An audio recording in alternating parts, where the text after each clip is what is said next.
আসসালামু আলাইকুম আলহামদুলিল্লাহ ওয়াহদা ওয়াসসালাতু ওয়াসসালামু আলা মান লা নবিয়্যা বা'দা। স্ত্রী পরপুরুষে আসক্ত হবার জন্য তাকে 1 এপ্রিল প্রথম তালাক, 2 মে মাসের 2 তারিখে দ্বিতীয় তালাক, 11 জুন তৃতীয় তালাক দেওয়া হয়েছে। ইসলামী মোতাবেক তালাক হয়েছে কিনা?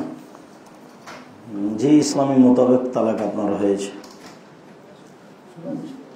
জি, তালাক 3 মাসে 3 তালাক হবে। 3 মাস মানে 3 ইদ্দত, 3 ইদ্দত মানে 3 তোহর, 3 পবিত্রতা অবস্থায় তালাক দেওয়া সুন্নাত। এমনি সময় ঋতু অবস্থায় তালাক দিলেও তালাক হয়ে যাবে, তবে এক ঋতুতে বা 1 মাসে বা 30 দিনে একটাই তালাকের সুযোগ আছে। একাধিকবার বললে একটাই হবে। জাযাকুমুল্লাহ খাইর। আমরা জানি মৃত্যুর পর থেকে কবরের আযাব শুরু হয়।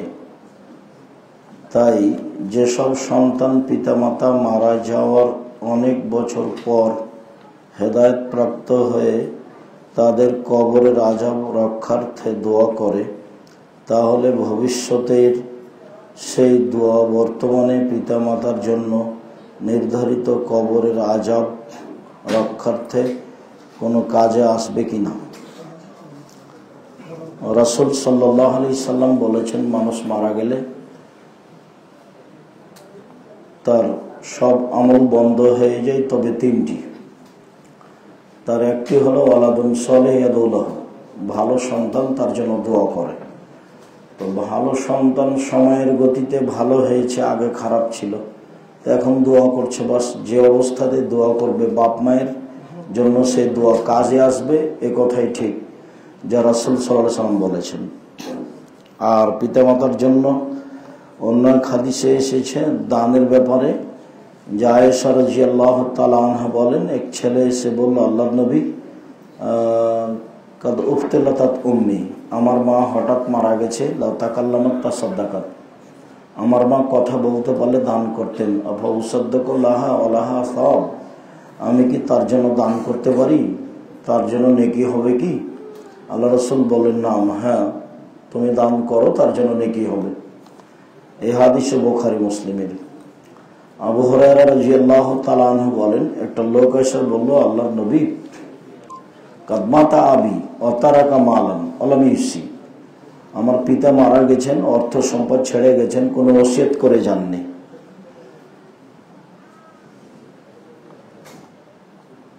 আমি যদি তার পক্ষ থেকে দান করে লিকাফির আনহু সাইয়াতাহু, তার পাপ কি আল্লাহ মিটিয়ে দিবেন?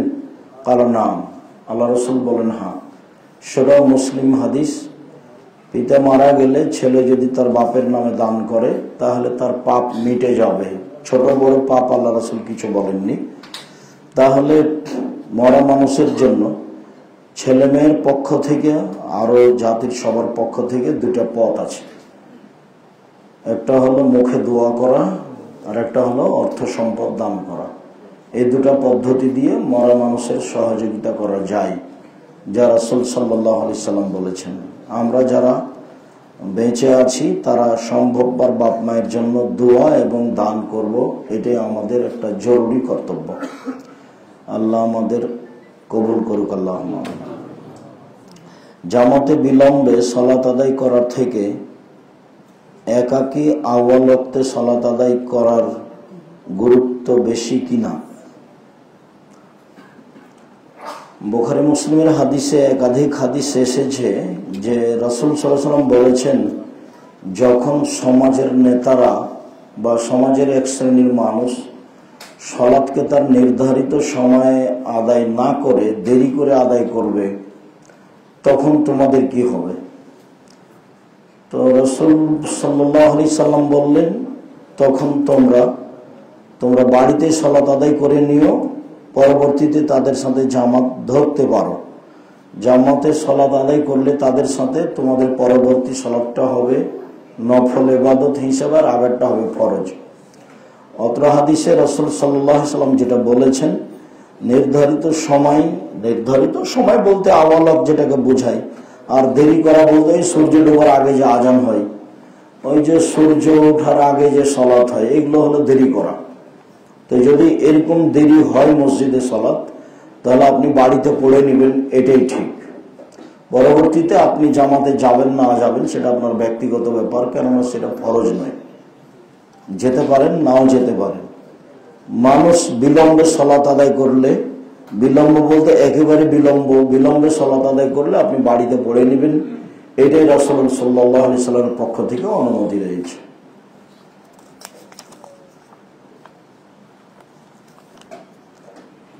বিয়ের ক্ষেত্রে ছেলে মেয়ের বয়সের পার্থক্য কেমন হওয়া উচিত? বয়সের পার্থক্য তেমন কোনো কথা আল্লাহ রাসূল বলেননি। তাদের আর্থিক বা তাদের ঈমানের কুফর হওয়ার ব্যাপারে বলেছেন। তো কুফর একটি বিষয় আছে, তাদের বয়সের তারতম্যের কোনো আলোচনা আসেনি। উভয়ের সম্মতিতে, যার যেটাই বয়স হোক, উভয়ের সম্মতি থাকলে, পিতামাতা রাজি থাকলে বিবাহ দিতে পারবে। প্রতিবার রফল আদায় করলে 10 নেকির হাদিসটি সহি? হাদিস 10 নেকির হাদিস এখানে তো প্রয়োজন নেই। একাধিক হাদিস আছে রফে আদান করতে হবে। 400 জন সাহাবী থেকে আছে প্রমাণ রফে আদান করতে হবে। রফে আদান করতে হবে একাধিক হাদিস। সালাতে একটি গুরুত্বপূর্ণ অংশ হচ্ছে রফে আদান করা। রাসূল সাল্লাল্লাহু আলাইহি সাল্লাম রফে আদান নিজে করেছেন, করার জন্য বলেছেন। অতএব সালাতে রফে আদান করবেন, এটাই জরুরি। দাসী প্রথায় এখন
দিতে হবে, টাকা দিয়ে ফেতরা আদায় হবে না। কাজেই এই জিজ্ঞাসাটা গ্রহণীয় হয়নি। জিজ্ঞাসা করতে হতো যে টাকা দিয়ে ফেতরা আদায় হবে কিনা। টাকা দিয়ে ফেতরা আদায় হবে না। সেদিন আবু সাঈদ খুদরি রাদিয়াল্লাহু তাআলা আনহু টাকা দিয়ে ফেতরা আদায়কে মূল্য হিসাব করাকে নাকচ করলেন। মুআবিয়া রাদিয়াল্লাহু তাআলা আনহু সিরিয়া থেকে এসে জুমার দিনে খুতবা দিলেন। খুতবার সামনে তিনি বললেন যে সিরিয়ার গম মদিনার খেজুরের তুলনায় 100 অর্ধশা গম মদিনার 100 খেজুরের সমান। হিসাব করে মানুষ ফেতরা দিতে পারে। মূল্য হিসাব করে তিনি ফেতরা দেওয়ার জন্য ঘোষণা দিলেন। মুআবিয়া রাদিয়াল্লাহু তাআলা কিছু লোক তা গ্রহণ করলেন। আবু সাঈদ খুদরি রাদিয়াল্লাহু তাআলা আনহু বললেন যে রাসূলের যুগে যা ছিল তাই করব, আমি যতদিন পর্যন্ত হায়াতে বেঁচে আছি তার পরিবর্তন করব না। জনগণ বলল, মুআবিয়া রাদিয়াল্লাহু তাআলা বলেছেন যে, তখন আবু সাঈদ খুদরি রাদিয়াল্লাহু তাআলা বললেন এটা তার মূল্য হিসাব, মুআবিয়ার কোনো কথা এই বিষয়ে গ্রহণ করব না, এই কথা তিনি জোরালোভাবে জানালেন। অতএব মূল্য দিয়ে ফিতরা আদায় হবে না, শস্যই দিতে হবে। মোবাইলে ছবি তোলা সম্পর্কে বর্তমান অবস্থায় ইসলাম কি বলে? মোবাইল হোক আর যাতেই হোক, জরুরি প্রয়োজন ছাড়া ছবি ওঠানোর কোনো সুযোগ নেই। ছবির উপরে, মূর্তির উপরে আপোষ নেই। যদিও মানুষ একদিন এমন পর্যায়ে যাবে, ছবি মূর্তির ব্যাপারে সব নিচে নেমে যাবে, ছবি মূর্তি তাদের কোনো বড় অপরাধ বলে মনে হবে না। এরপরেও ছবি মূর্তির বিষয়টি খুবই ভয়াবহ। জরুরি প্রয়োজন ছাড়া ছবি উঠানো বুঝে, স্বাভাবিক ব্যাপারকে প্রয়োজন মনে করে ছবি উঠাবে, এর সুযোগ নাই। মোবাইলে ছবি রাখার কোনো সুযোগ নেই, অ্যালবামে ছবি সাজানো। পরিবারে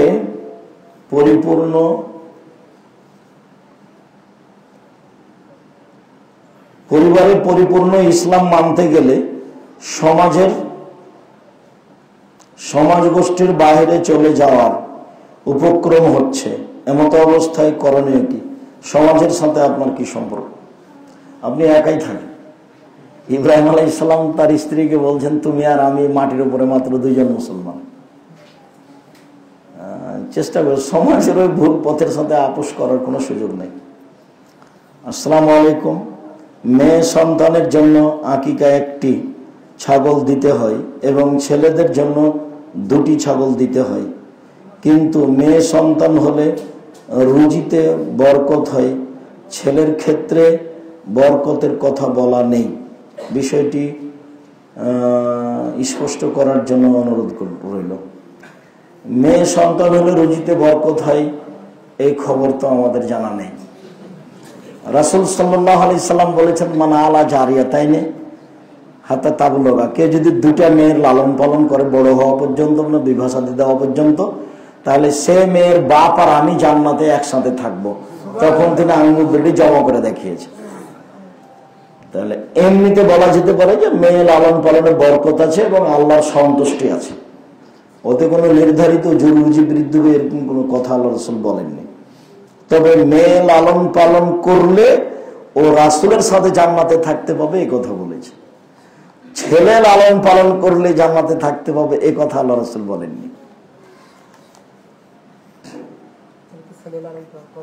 ছেলে লালন পালন করতে হবে জিম্মেদারি হিসাবে, জিম্মেদার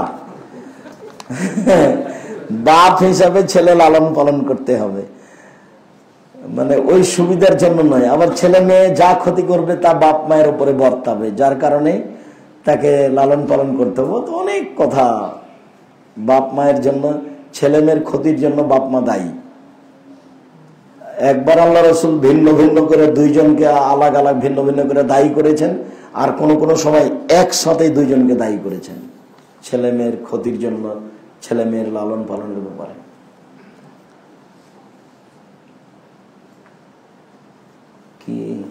কি লিখেছে এত লম্বা করে? আমার স্ত্রী 3 মাসের গর্ভবতী, ডাক্তার বলেছেন বাচ্চা নষ্ট হয়ে যাওয়ার সম্ভাবনা আছে, তাই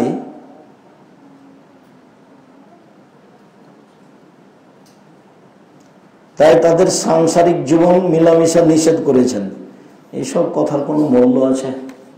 অহেতুক কথা, এরকম কথা আল্লাহ রাসূল বলেননি। সংসার আপনাদের চলবে, সন্তানের তাকদির যেটা সেটা হবে। আমাদের মসজিদের ইমামকে দেখা যায় কালো কালো তাগার গির দিয়ে ফোঁ দেয়, ও কালো সুতার গির দিয়ে ফোঁ দেয়, ইমামের পিছনে সালাত হবে? সুতায় ফোঁ দিয়ে তো ঘিরে দেওয়া শিরক। এমন ইমান থেকে বেঁচে থাকতে হবে। এটা শিরক, মহাপাপ। আসসালামু আলাইকুম, কবরের আযাব রূহ এর উপর হবে নাকি শরীরের উপর? সে বুঝতে পারবে শাস্তি হচ্ছে, আত্মা বুঝবে, মানে রূহের উপরে, শরীর তো থাকবে না। যাকে বাঘে খেয়ে নিয়েছে তার কবর কোথায়, যে কবরের শাস্তি হবে? যে আগুনে জ্বলে ছাই হয়ে গেছে তার কবর কোথায়, যে কবরের শাস্তি হবে? বাড়ির পিছন দিকে যে কবর আছে তার নাম কবর নয়। কবর স্থানে যে কবর রাখা দেওয়া হয় তার নাম কবর নয়। মরার পর থেকে নিয়ে বিচারের দিন পর্যন্ত যে সময় আছে এই সময়ের নাম কবর। আত্মার উপরে শাস্তি হবে, আত্মা বুঝতে পারবে যে আমার শাস্তি হচ্ছে। ঘুমের ঘরে যেমন হয়, ঘুমের ঘরে আপনি দেখছেন যে গমা গোখরা সাপ আপনাকে দংশন করছে, আপনি ভয়ে পালাচ্ছেন, আপনি কষ্টও পাচ্ছেন, আরেকজন পাশে বসে আছে ও কিছুই দেখতে পায় না। তা আপনি এই স্বপ্নে যেমন দেখছেন কবরের শাস্তি হলো তেমন। আসসালামু আলাইকুম শাইখ, দিনের উপর টিকে থাকার চেষ্টা করি কিন্তু নফসের কারণে হেরে যায় এবং ঈমান ও ইবাদতের স্বাদ হারিয়ে ফেলি, এক্ষেত্রে করণীয় কি? যতবারই হেরে যান, হেরে যাওয়ার জন্য নিরাশা হতে হবে না, আপনি চেষ্টা চালিয়ে যান। যখন ইবলিস বলল আল্লাহকে যে তোমার ইজ্জতের কসম, তোমার সম্মানের কসম, আমি আদম সন্তানকে ভুল পথে নিয়ে যাব যতদিন তার দেহে শ্বাস আছে, এই কথা যখন বলল তখন আল্লাহ বলল আমি আমার মর্যাদার সম্মানের কসম করে বলছি, আদমের ছেলে আমার কাছে যতবার ক্ষমা চাইবে ততবার আমি ক্ষমা করে দেব। তাহলে আপনি যে বারবার হেরে যাচ্ছেন এটা শয়তানের প্রতিক্রিয়া আপনার উপরে আছে। আপনি কখনো নিরাশা হবেন না, বরং পাল্টা শক্ত হওয়ার চেষ্টা করেন, একদিন আপনি ফেরত পাবেন আপনার ঈমান ইনশাআল্লাহ। নিরাশা হওয়ার কিছু নেই, শয়তানকে পরাজয় করার জন্য প্রাণপণে চেষ্টা করতে হবে। বারবারও ভুল পথে নিয়ে চলে যাবে এ কথাই ঠিক, তারপর আপনাকে ফিরে আসতে হবে, বারবার ক্ষমা চাইতে হবে এ কথাই ঠিক। যদি কোনো পাপ সংঘটিত হয়ে যায় এবং তা উপলব্ধি করতে পারি তবে করণীয় কি? রাসূল সাল্লাল্লাহু আলাইহি ওয়াসাল্লাম বলেছেন কুল্লু বানি আদম খাত্তা খায়রুল খাত্তাইনা তাওবাতুন, আদম সন্তানই পাপী, উত্তম আদম সন্তান উত্তম পাপী ওই যে পাপ করার পরে বলে আমার ভুল হয়েছে আস্তাগফিরুল্লাহ। অতএব পাপ হওয়ার পরে আপনাকে ক্ষমা চাইতে হবে, এটাই হলো প্রতিকার। আমি এইচএসসিতে পড়ি, কলেজে আমার সকাল থেকে রাত পর্যন্ত কিভাবে চলবো? টেনশন ও হতাশ থেকে বাঁচার উপায়? ফজরের সালাতের পরে, মাগরিবের সালাতের পরে তুমি বলবে আল্লাহুম্মা আউযু বিকা মিনাল হাম্মি ওয়াল হুজনি ওয়াল আজজি ওয়াল কাসলি ওয়াল জুবনি ওয়াল বুখলি ওয়া গালাবাতিদ দাইনি ওয়াত তাহরির রিজাল। তুমি এই কথা বলবে আর সকাল থেকে নিয়ে সন্ধ্যা পর্যন্ত, ঘুমানো পর্যন্ত, সকালে আগে ফজরের সালাত আদায় করবে, তারপর সালাত আদায় শেষে কোরআন তেলাওয়াত করবে, কোরআন তেলাওয়াতের পরে সকাল সন্ধ্যার যে তাসবিহ আছে সেটা পড়বে, তারপর কর্মজীবনে নামবা, পড়াশোনার সালাতের সময় সালাত আদায় করবা যেভাবে রাসূল সাল্লাল্লাহু আলাইহি ওয়াসাল্লাম উল্লেখ করেছেন, বাস তুমি একটা ভালো পথে চলে যাবে ইনশাআল্লাহ। অভাবের টেনশন থেকে বাঁচার উপায়? অভাবের কোনো টেনশন নেই, আল্লাহ তোমাকে যেভাবে রাখছে সেটা আলহামদুলিল্লাহ। কিসের অভাব? আজকে সকালে নাস্তা করেছে তো, যেটা দিয়েছে আল্লাহ ওটাই আলহামদুলিল্লাহ। সালাতুল ইস্তেখারা কিভাবে আদায় করব? সালাতুল ইস্তেখারা রাতে আদায় করবেন। কোনো কাজ করার সিদ্ধান্ত নিলে 2 রাকাত সালাত আদায় করে সালাম ফেরার পূর্বে ওই দোয়াটা পড়বে, আল্লাহুম্মা আস্তাগফিরুকা বিইলমিকা ওয়াস্তাগদিরুকা বিকুদরাতিকা। লম্বা দোয়া, দোয়ার বই দেওয়া আছে, ওই দোয়াটা পড়ে নিয়ে সালাম ফিরে ঘুমিয়ে যাওয়া। আশুরার সিয়াম সম্পর্কে একটু বলেন। মুহররমের 10 তারিখে সিয়াম, 9 এবং 10 সিয়াম থাকতে হবে, 9 এবং 10। আশুরার সাথে এই মুহররমের যে কারবালার 10 তারিখে মুহররম ঘটেছে এর সাথে কোনো সম্পর্ক নেই। হুসাইনের শহীদের সাথে মুহররমের সিয়ামের কোনো সম্পর্ক নেই। মুহররমের সিয়াম ঘটেছে রমজান মাসে, একদিন বলেছি মনে হচ্ছে, মুহররমের সিয়াম ঘটেছে মুহররমের 10 তারিখে ফেরাউনকে আল্লাহ ডুবিয়ে দিয়েছেন সদল বলে, আর আল্লাহ মুসা আলাইহিস সালামকে সদল বলে বাঁচিয়ে দিয়েছেন। তো মুসা আলাইহিস সালাম বলেন, এত বড় আমার উপকার আল্লাহ করলেন, এইভাবে এত বড় শক্তিশালী সম্প্রদায়কে ডুবিয়ে দিলেন, তা আমি আল্লাহর কি শুকরিয়া আদায় করব?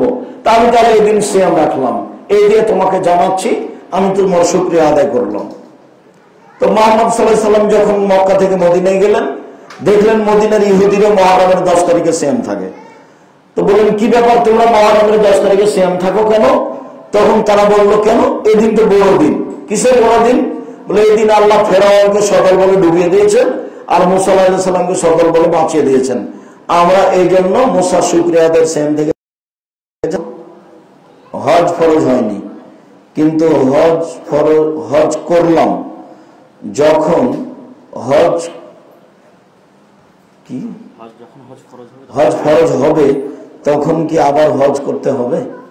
জি না, আপনি যুবক হওয়ার পরে হজ করলে যেভাবে করেন আর পরবর্তীতে হজ করা লাগবে না, ফরজিয়ত নেমে গেছে।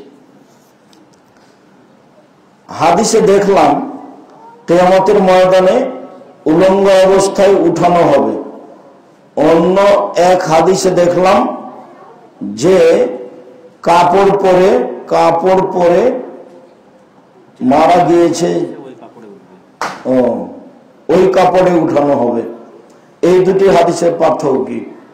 হজ সফরে গিয়ে যে এহরামের পোশাক পরেছিল সে এহরামের পোশাক পরে উঠবে বলা হয়েছে। আমভাবে মানুষ পরনে কাপড় থাকবে না, এই কথা রাসূল সাল্লাল্লাহু আলাইহি ওয়াসাল্লাম বলেছেন।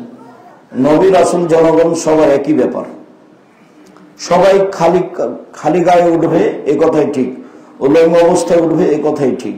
ওটা হলো একটা হজ সফরে গিয়ে এহরাম অবস্থায় মারা গেলে এহরামের কাপড় গায়ে থাকবে, এটা হলো পার্সোনাল তাৎক্ষণিক মর্যাদা।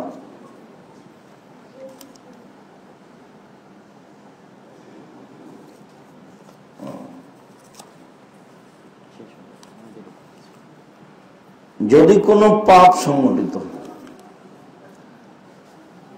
আসসালামু আলাইকুম, আমি ঠিকাদারি ব্যবসা করি, কাজ শেষে বিল নেওয়ার সময় টাকা না দিলে বিল দেয় না, আমার করণীয় কি? ও, ঘুষ না দিলে বিল দেয় নাকি, এরকম কি নাকি? ও,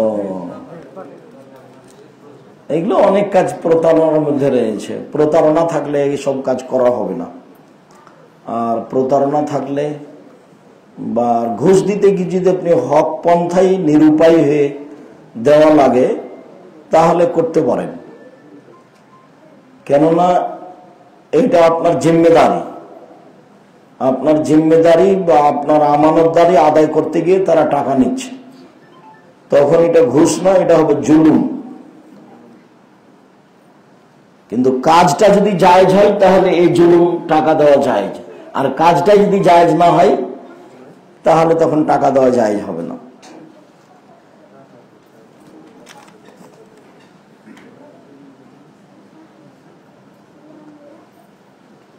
চিকিৎসা করে তাওয়াক্কুল করব নাকি চিকিৎসা না করে আল্লাহর উপর তাওয়াক্কুল করব? চিকিৎসা না করে আল্লাহর উপরে তাওয়াক্কুল করেন, এটাই ভালো। এমনি খালি মাথা ব্যথা তো সবাই ডাক্তারখানায় যাচ্ছে, যার কারণে মানুষ এত বেশি। একজন মহিলা এসে বলছে আল্লাহ রাসূলকে, আল্লাহ রাসূল, আমি আপনার কাছে দোয়া চাইতে এসেছি, আমার মির্গির রোগ আছে, আমি উল্টে পড়ে যাই আর আমি কাপড় চোপড় খুলে দিই। তখন আল্লাহ রাসূল বললেন যে তুমি যদি তোমার এই অসুস্থতার উপরে ধৈর্য ধারণ করো তো করো, ভালো, জান্নাত পাবা, তোমার জন্য জান্নাত। আর যদি তুমি চিকিৎসার পথ অবলম্বন করো তো করতে পারো। তো আল্লাহ রাসূলকে মহিলা বললো যে ঠিক আছে, আমি ধৈর্য ধারণ করলাম, তবে আপনি একটু দোয়া করেন আমি যেন কাপড় খুলে না ফেলি শরীর গা থেকে। তো আল্লাহ রাসূল বললেন ঠিক আছে, আমি তোমার জন্য দোয়া করছি, তুমি এরপর থেকে আর কাপড় খুলে ফেলবে না, তবে মির্গি রোগ তোমার থাকবে, যেহেতু এর উপরে তুমি ধৈর্য ধারণ করতে চাচ্ছ। তো রাসূল সাল্লাল্লাহু আলাইহি ওয়াসাল্লাম তার জন্য জান্নাত ঘোষণা দিলেন। পরবর্তীতে সাহাবী বলছেন যে এই তোমরা যদি কেউ জান্নাতি মহিলা দেখতে চাও, দেখো দেখো দেখো, একে জান্নাত, এ হলো জান্নাতি মহিলা। কি রাসূল সাল্লাল্লাহু আলাইহি সাল্লাম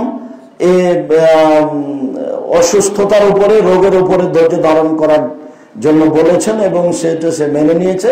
তখন আল্লাহ রাসূল তার জন্য জান্নাত ঘোষণা করেছে। তো সে হাদিস অনুযায়ী অসুস্থ হলেই চিকিৎসায় যেতে হবে এটা ঠিক নয়, যাওয়া যায়, ধৈর্য ধারণ করা উত্তম যাওয়ার চেয়ে। শুকরিয়া, জাযাকুমুল্লাহ খায়ের। প্রত্যেকটা হাদিস গ্রন্থে চিকিৎসার আলোচনা আছে, তবে ধৈর্যের ব্যাপারে এই কথা এসেছে, উপদেশ বইয়ে লেখা আছে। জাযাকুমুল্লাহ খায়ের। আমরা কথা শেষে আপু তুমি কিছু বলো, সবাই তোমার জন্য অপেক্ষা করছে। আসসালামু আলাইকুম।